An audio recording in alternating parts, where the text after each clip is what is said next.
Good morning, honored judges and fellow students. I'm number 10, and my speech topic today is what have I acquired from reading.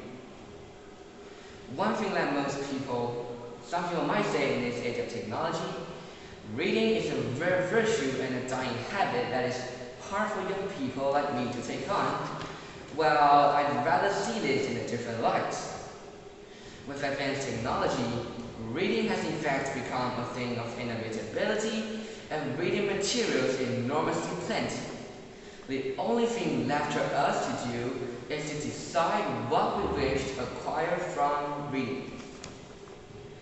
One thing that most people want from reading, I believe, is pleasure. My parents once told me that they, after bedtime, used to hide under the bedsheet and read assortment novels like Jin Yong and Gulong, with a faint drop of light coming from the flashlight in their hands when they were at about my age. Why would anyone undergo such pains just to read something if it weren't for the pleasure it brings? But this kind of pleasure is in fact easy to get, hard to last, and thus highly addictive, as my parents found out later when they were college students.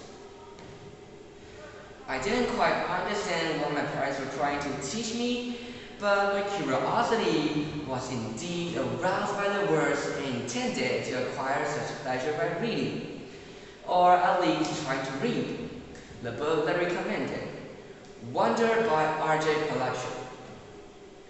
To be honest, I was rather surprised and maybe even a little bit disappointed by the recommendation because I've already seen a movie adaptation of a novel with them and they knew I didn't like it. I remember I told them, come on, I do feel sorry for the kid with facial deformity, but his story just doesn't interest me. I'd rather watch Japanese anime.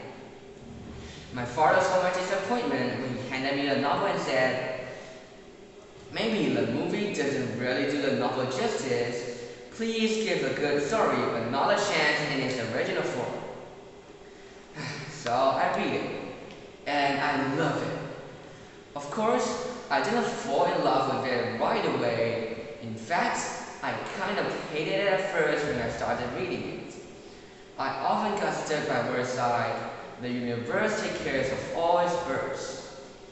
Birds? What's that supposed to mean?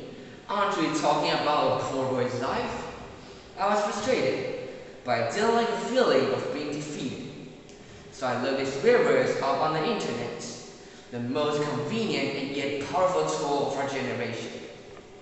And immediately, these words were turned into twinkling stars in the night, such as birds representing those who wish to fly. And now, following my parents' footsteps, I'm on my own path of seeking. Not the transient kind of pleasure from reading comics or watching anime, but the transcendent one from reading works that reveal things in life to which our hearts should aspire. Thanks for listening.